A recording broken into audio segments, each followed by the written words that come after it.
my left foot now, considering I'm right-footed. If you have such, I know we have right and left hand. I think there's got to be right and left-footed, right? For a Right? kicker or something. Yeah. Right? There's got to be. Yeah, so I'm a right-footed foot painter. Yeah. That is a rare talent. Do you feel like you painted anything worth, like anything that you expected to get out of painting with your feet? Well, no, I didn't push through the suck, as they say. I didn't, but I would call it, maybe early shades of some sort of impressionism. Okay. Yeah. So Because you could see the shapes that I was going for, but I wish I had an example. Now I'll have to paint more with my feet to illustrate what I'm talking about. But I've been so busy. It's never. If you're doing it right, you're gonna be busy.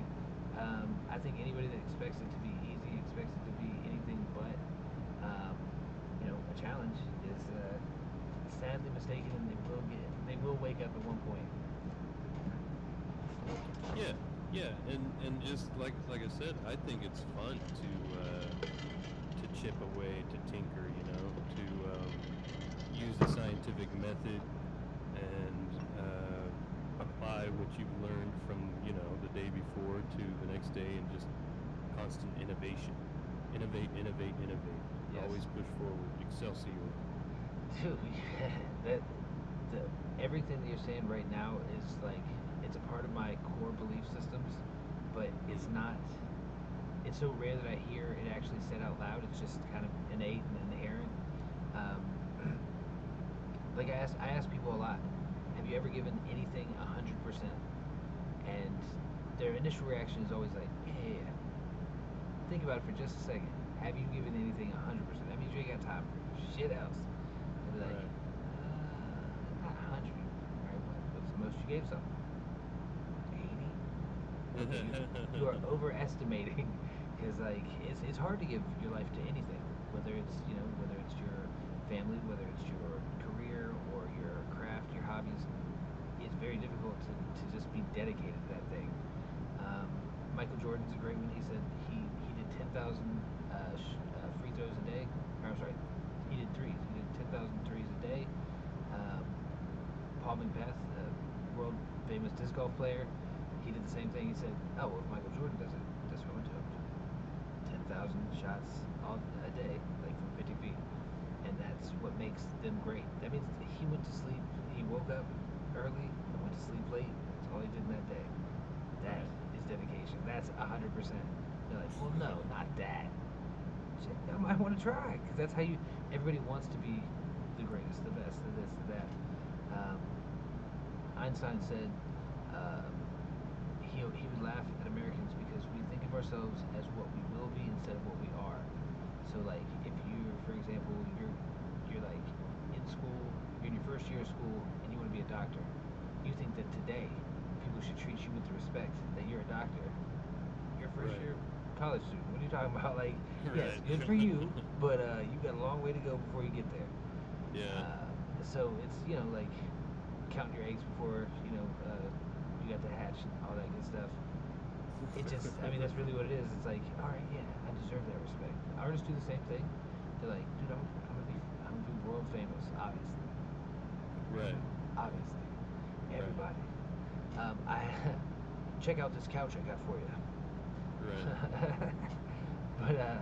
But yeah. So all right. So just to bring it in, we got Adam Amoeba, Tree City, the Boise City radio, the man of many faces, many jobs, many many lives, many, from what I can tell, many talents. Because I ain't ever tried to paint nothing with my feet. But I'm just super glad to have you on here, because hey, we got that. What is it? Been 90 days or so since we last spoke. Yeah. I'm gonna keep you on. I'm gonna keep you on a regular, because this man is he's innovative. He's plugged in, firing on all cylinders, and it's very rare that you see somebody moving in the same direction at the same speed as you. So, all to you. Thanks, man. Respect.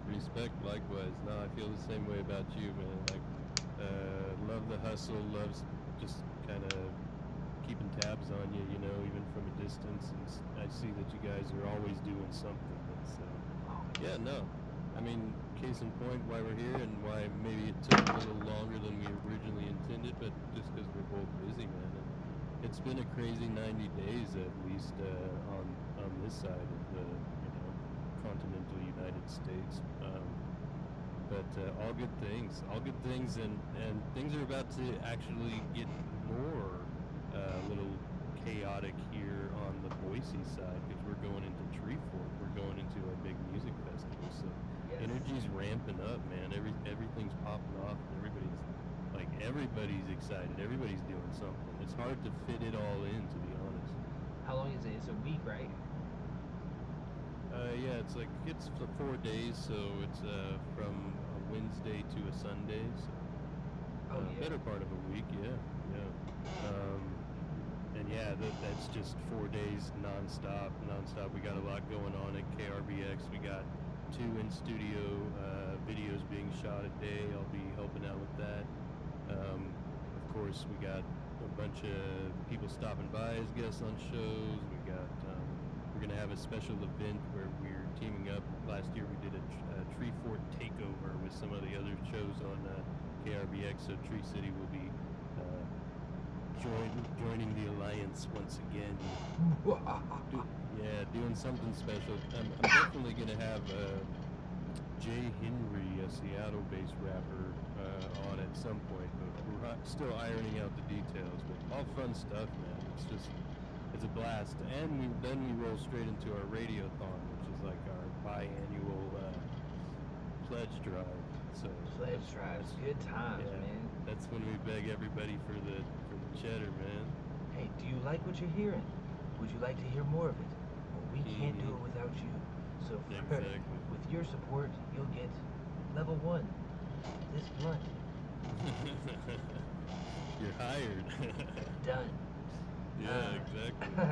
Yeah, I mean, in all honesty, though, like, I really do believe in that. I mean, I used to donate to NPR when I was listening heavy. We don't really have any independent radio stations here locally. We have the 2 college stations, one in Tallahassee, 2 hours away, which you're barely getting to hear, and then you got Pensacola over there, which is an hour away, which you can get it, but there's no musical outlet, is what I'm gonna say. It's really more for the arts. I used to love it because they would play movies on there. Like we'd sit there and listen to, like, I'd be on a drive or go out somewhere and I'd listen to Back to the Future. Like they just play the whole ass movie. That's awesome. I thought it was because it made me realize how I'm a very audio based person. Like if I hear it, I can actually see it. I have aphantasia as well, which means I can't typically see images in my mind. If I can listen to it, the logic comes back. It's like, yeah, I know what part that is. Oh shit. Right. Right. Are you a person that has an internal monologue all the time? Yeah, you could say that. That's the first conception of anything performance based is, I'm constantly working out material and trying to make myself laugh, making myself laugh, surprising myself, and then trying to remember that and develop ideas. You know what I mean? Like all day, every day. I'm the guy that is just embracing absurdity for absurdity's sake, and so while other people, it might not ever even cross their mind. They're just walking to get somewhere. They're just going from their car to the front door of a business or something. When I go, maybe I'm gonna walk like a character. Or I'm gonna just like have a different gait about me. Because why not? Why not walk and swing your arms above your head just for once, man? Because you look like a crazy person, and if you go into the bank, they're gonna be like, he's probably gonna rob it. Go ahead. Well, that's the thing. I never do it like so extreme that it blows the illusion. Like people, some people might look at me and be like, oh wow, that guy really swings his arms really high in an odd way as he walks. But casually though, yeah, I'm just And why not? It's like it just hasn't been done before, you know, or at least it's not done as regularly as maybe it should be. Yeah, I mean, well, it Like should be. why do we take everything so seriously, man? Like why don't you go next time, you know, you order food, order it in a different voice? Who can tell you, hey man, stop making a voice? Who cares, man? There's no rules to this life, man. It's like it's all an illusion, bro. So it's like you might as well, you know, just hey, today I want to speak in an accent that doesn't exist. That doesn't exist. See, you're being very very smart and not racist by not saying, yeah, I speak in an Indian accent all day every day for like, you know, a couple weeks at a time just for fun. Yeah. But I can't help it. I love accents. Like I've been told multiple times, like my wife hates it. Like if because I've had professors, friends, things of that nature that have all types of accents from around the world. People from business. Like I can't help it. When I hear their accent, it makes me want to imitate their accent. Right. Um, and It's so it's just fun, man. it is fun, and it has nothing to do Right. with like making fun or anything. I have a Chinese marketing professor, and she is hilarious, Un- unintentionally, but nevertheless, she's hilarious because she's dead serious about whatever she's saying, and then if she sees anybody smile or laugh, anytime she's like, "What are you laughing at? What you, Right. what you laugh at? You laugh at me?"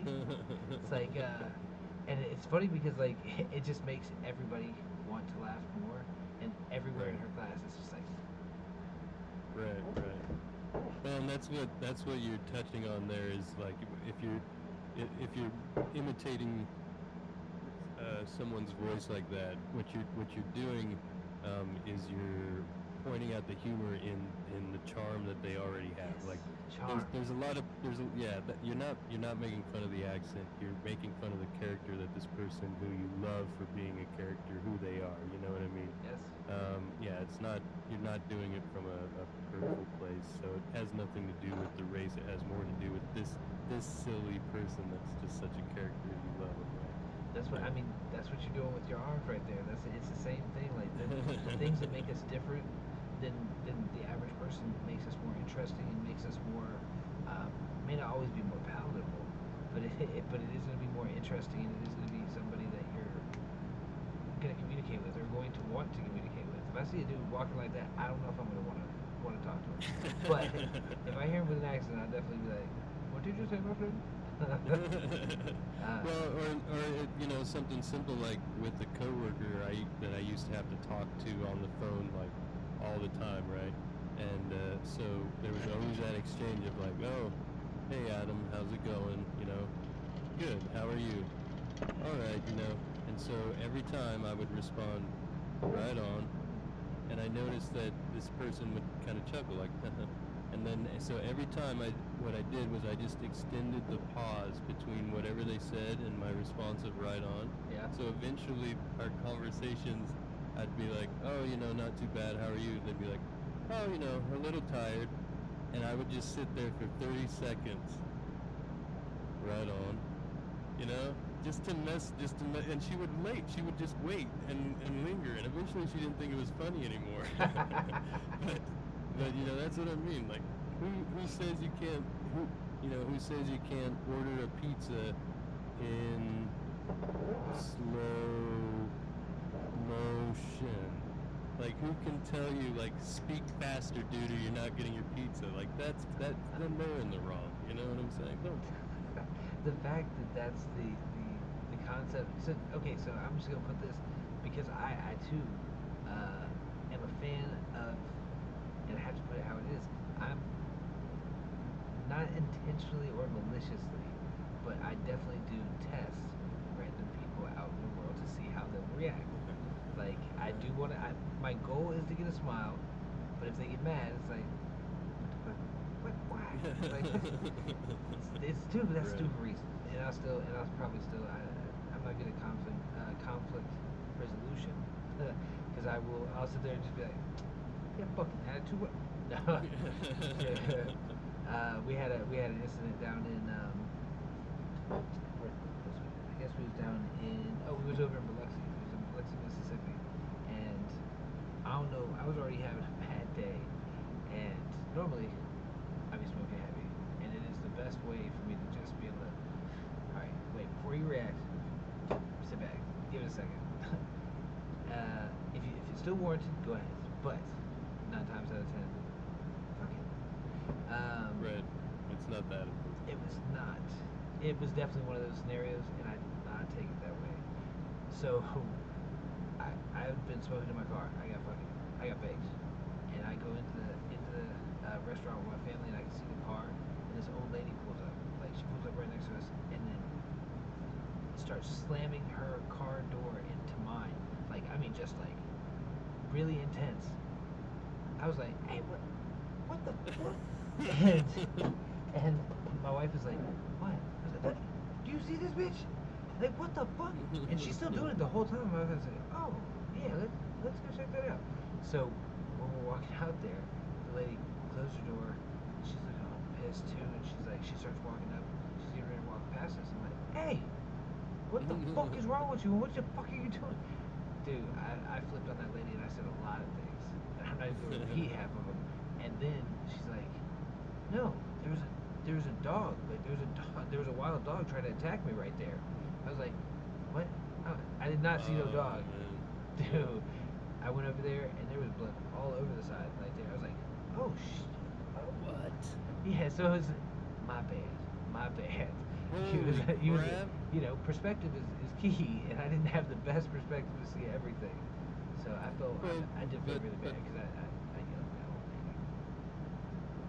lady. Yeah, I wouldn't yell at that old lady because apparently she's freaking brutal with a wild. She's gonna take you out with a door. Yeah, that's like a mobster move, you know. They put the head in the door and just slam it a couple times, you know, until they talk or give them the money or whatever. So that old lady regulated a wild dog with a car door. Well, we don't know if it was a wild dog. Yeah. It could have been a Chihuahua for all we know. She probably put that bitch in her purse or something. She's crazy old white lady. That's what we'll go with.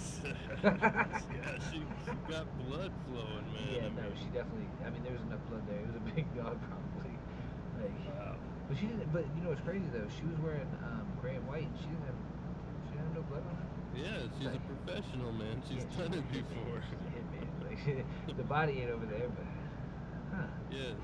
You didn't see her like slip off the rubber waders or whatever she was wearing before, like American Psycho, but like further south. Dude, hey, I'm just saying that movie.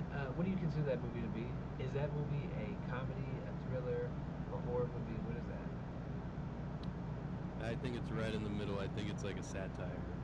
I think it's a satire because it is a comedy, like the darkest comedy ever, though, like the blackest of the black. You know. I have to return some videotapes. Right. Dude, that shit every time. I'm dying laughing. Like, and I know a lot of people probably aren't laughing at that hard, but I can't help it. It's funny you say that. I feel the same way because I laughed the whole way through too, because it is the absurdity of it. You know, like when she's kind of like she's bitching at him in the car a little bit, and he's just like, because I want to fit in and stuff like that. You know, like he played it so well. Man. He really did. I mean, that was his breakout, right? What's that? Was that his breakout? Oh, no, well, he had been famous for quite some time. He was like a child star of the 80s. Like, I'm missing. like you can go back and find, gosh, what was that one movie? It was something about Tibet or something. He was like, I think, 12. His first kind of big Hollywood breakout. But, yeah, no, that was kind of the resurgence of him in the late 90s, right? When he came back as a man. Yeah, he came busting. Because, like, he's straight up, like, he goes from that American Psycho where he's obsessed with his physicality, like he's literally watching himself in the mirror and shit, like great depiction. And then he goes from that to the next movie I really saw him in was The Machinist. When he had that, crazy, right? Dude, the performance. I mean, that takes dedication. He didn't even have the part yet, and he went into the director like for the read, and he had been doing that already, like on an all liquid diet, just to go. This is what I imagined the guy would look like. Even the director's going, dude, this dude's Right. Yes. Right. Yeah, that's a good point. That's a good point because he in his own right is almost like an alternate Heath Ledger, like how Heath Ledger was going Yeah. that dark, far and dark with it. Yeah, I mean, method actors. That's the problem with a method actor is that you got to go all the way. You can't just see it, observe it, and be like, okay, I can imitate. Right. No, you got to be that. You got to Right. feel that, embrace it. Man, that means that you got so many personalities inside of you. By the time you've done 5, 10 movies, like that's all Right. personalities that are not going anywhere. Like Oh yeah, man. you They're let gonna him in. linger. Did you So ever do any acting or anything? no, well, I mean, a little here and there, just in our videos as media, but no, I always wanted to be a behind the scenes guy. I actually wanted to write and direct horror movies. That was my first ambition in life, and I still haven't put it away. I will do it at some point. But speaking High of, School Horrors. what's that? I said High School Horrors. Come on.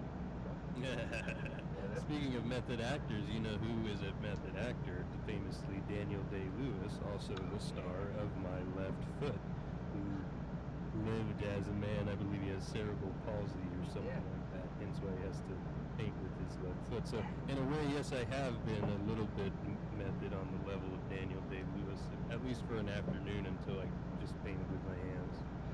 This is way faster. Why did I start with my hands? Yeah, it's worth a shot. You can try it, but you might find that you have a crazy hidden talent. Like I don't know, there was a show on Nickelodeon when we was kids. It was like I don't remember exactly the name of the show, but they had to guess what this person's special talent was. And there's a bunch of crazy ones that you're like, how did you figure that out? How did you figure out that you could fit 27 golf balls in your mouth? Right. You had to try 1 through 26 first. Yeah. I'm saying. Man, the ones where they like suck the cue ball into their stomach or whatever, those ones freak me out, man. There's a lot of stuff. Like Stan Lee. Stan Lee had a show. I think it was called Superhumans, if I'm not mistaken, and it was on NBC for a little bit.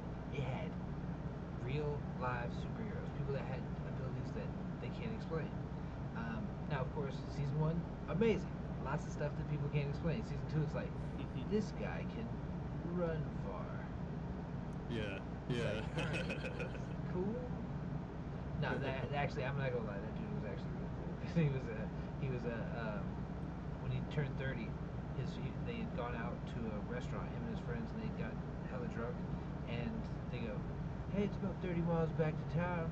You're 30. You feel like running? He's like, I can do it, and he did. Oh my god. And he started realizing that he didn't. He's like, I've never ran before ever, and that was the first time I tried to run 30 miles. It was no problem. I'm like, what the fuck? And it just involves. The whole episode keeps going to show that he just kept pushing it and going, when am I gonna get tired? I don't get tired. His body. They did a blood panel, and they found out that he doesn't actually have lactic acid at all. Like he doesn't produce lactic acid, which is that thing that tells your body, this shit hurts. Stop playing. Right. Yeah, it makes you sore and everything. Yeah. So it was like, all right. You never know what your talent will be. You don't know, until you've tried everything. Do you find? I mean, obviously, you seem to be trying everything, painting with feet. Yeah, man, that's such a like Forrest Gump story, man. Like that sounds, like 'cause that's exactly what happened. Yeah, and then he just kept running, man. I must have had like 15 Dr. Pebbles. Right. Yeah. But that's crazy. Yeah, doing all that drunk too. Yeah, that's right. That was my part. I was like, bro, okay, you can run far. I didn't know I could run fast or far until I joined the army, because unless you had a ball or a badge, I was not running. Oh, gotcha. And I was not into sports so much. I was just, I was definitely not one of those very sports oriented. We weren't a sports oriented family. That shit worked perfect for me. I was like, I'll watch a football game if it's Florida State whenever they're on. That's about it. Okay. Like, yeah, I didn't care. I was like a hyper athlete. Like distance running was actually one of my favorite things to do. Yeah. Really? Yeah, like I had a plan to be like a Navy SEAL. I actually preferred the Marines, and I was on track to go into the Marines, but I just loved being like peak performance, badass athlete. I was a pretty successful like high school football player, but that was also because I was doing it 6 days a week year round. So it's actually funny. There's a lot of parallels between the hyper focus of my high school football career and then the hyper focus of like Tree City and hip hop, and it's a lot of the same thing, just plugging away. No days off, man. No days off. Are you familiar with the clothing brand Rebel 8? Yeah. You may have seen them around. So one of their founders, Mike Giant, is the artist, but the other guy that founded it just said, his key to success with the Rebel 8 clothing brand, he started with like $100 and a box of T-shirts at a trade show, and he just made sure that whatever he did something for the brand every day, just something once a day, even if it was one. Most days it's more, but even on like a bad day where you're sick or you're tired or something, just get up, write that email, or finish that graphic design or something, because there's always something to be done, man. That's the only way you do it is plugging away, man. My list of things that need to be done is, it's, if anybody looked at my schedule and what I have to get done, and before this date and this date and this date and this date, it's just, my life is a bunch of deadlines that if not met means shit ain't coming out. Like, right. It's gonna be delayed and delayed and delayed, and it is part of the process if you're doing big things for it to not be, it's not a fast thing. Even though I work primarily independently, I still have a lot of contributors to these projects. So it's like, you gotta wait. This person's life happens. This person's life happens. It's just like having a band. Having a band is crazier than having a marriage. You can try to keep one person happy with you, 24/7, agreeing, all that stuff. Hard. Divorce is at 50%. So with bands, you got to keep 3, 4, 5, 7 motherfuckers agreeing and still able to be around each other for extended periods of time. Right. Yeah. I don't know your ability to deal with annoying idioms that people have. This dude, every time he talked, I'm not even gonna say the name, but every time he talked, he would go, what? Did you not hear me, or like, what? No, I heard you, man. Like, I heard you. It's just, when I get excited or whatever, I just, we were talking about where we're gonna eat. We didn't get excited. Like, dude, but I cannot stay around him for very long. Like, it was like 2 weeks, and I was like, bro, I don't give a fuck. Do not put him in the car with me. Like, cause it was taking too much. I was like, no, I can't do it no more. Yeah. Which I tell people, I mean, you yourself, you have you got wife and kids? I've had a couple wives, or I have, but not anymore. And I have one kid, but she's pretty old. She's pretty old. Oh, yeah, she just got in the nursing home, Yeah, she's Benjamin pushing Button disease 15. is a bitch. She's a teenager, so she's off living her life and doing her thing, being a teenager. Kill me. Bro, I got 2 teenage girls. My son is 23. My daughter is 17 and then 12. So, dude, Yeah. I can't. These girls are. They said, I constantly hear girls are easier. Right. Yeah. No. Ain't no motherfucking way. Yeah, maybe when they're like Little.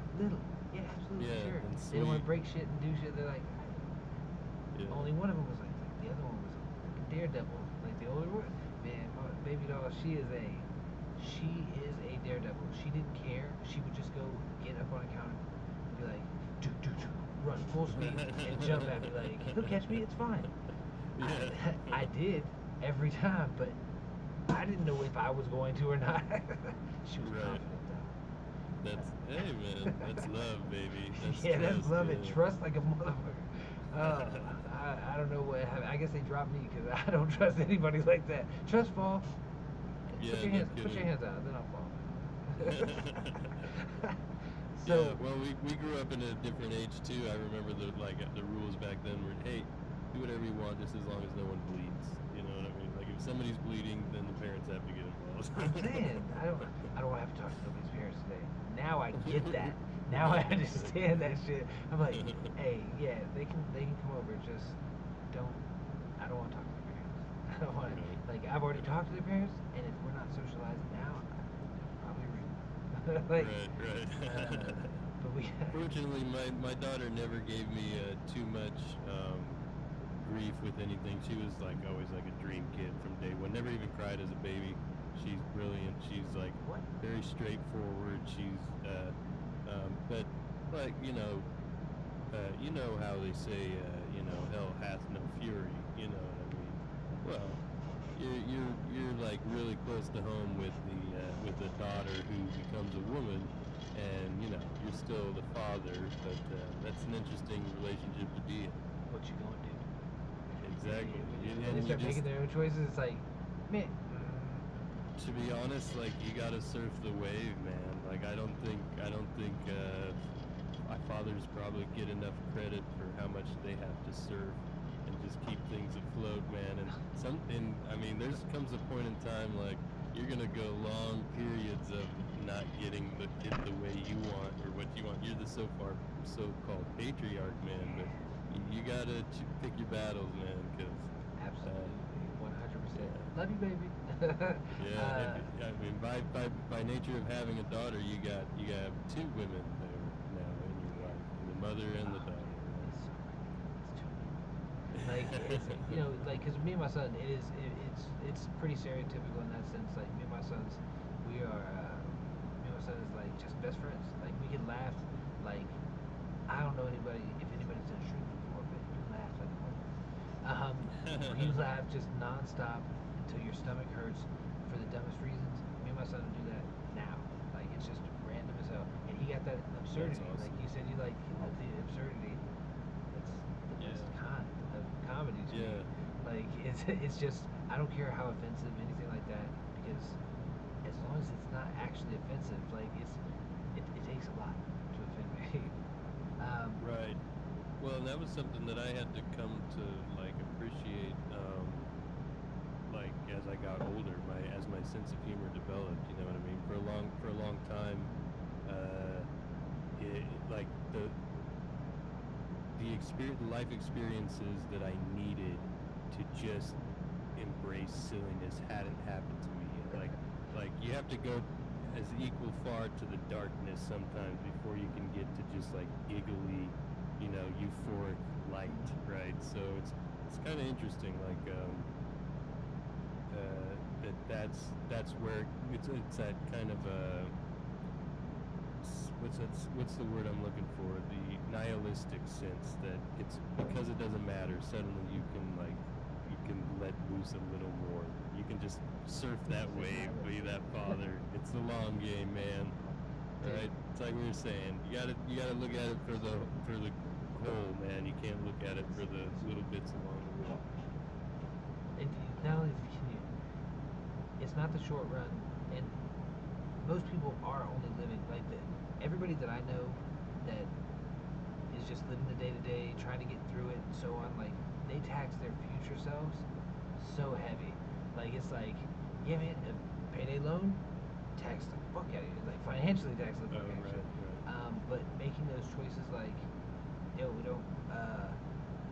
Both parents are both adults are working in the house, and they go to out to eat every single night. And like it's like, Right. that's hitting you financially, that's hitting you health wise, that's hitting. But that's for later. Right now it's easier. Like Right, do that. right. If you just do those things, like it's like, all right, how long is it gonna take? Like half an hour. All right, is it better like long term for you just to do that? Yeah. But people don't really. We love instant gratification, and we're in an era of the Disney dad, where dad don't know shit. In every Disney show, They're fucking Right. every dad is an They're idiot. Homer Simpson. They're Homer Yes, Simpson. every man. single one. And now, what pisses me off is that they're all in marketing. Damn it. It's like, oh yeah, because I'm a really although I run a strict household, I also like I will joke and laugh. I'll be the first person to make the joke or whatever, but when it's time to get serious, it's time to get serious. I don't. When it came to discipline with your daughter, how did you decide what discipline style to use? I never really had to discipline her too much because I like so I never really had to raise my voice. The approach from day one with my daughter was to explain things to her on the assumption that she understood as an adult would. And so even as a toddler, I wouldn't baby talk her, I wouldn't raise my voice, I wouldn't get mad. I would explain from a conscientious point of view, maybe she threw a toy and it came really close to hitting another little kid or something. I would just pull her aside and say like, "Hey, that came really close to hitting this other kid. Now think, if it would have hit them, that could have really hurt their head, and you wouldn't want something to suddenly hurt your head. Like I would try to explain logic and reasoning to her, and so she would just always understand, and I always gave her more credit for, like, I wouldn't shy away from big words or anything like that, and so. Yeah, I never really had to discipline her because she was pretty good at self-regulation. She would get a little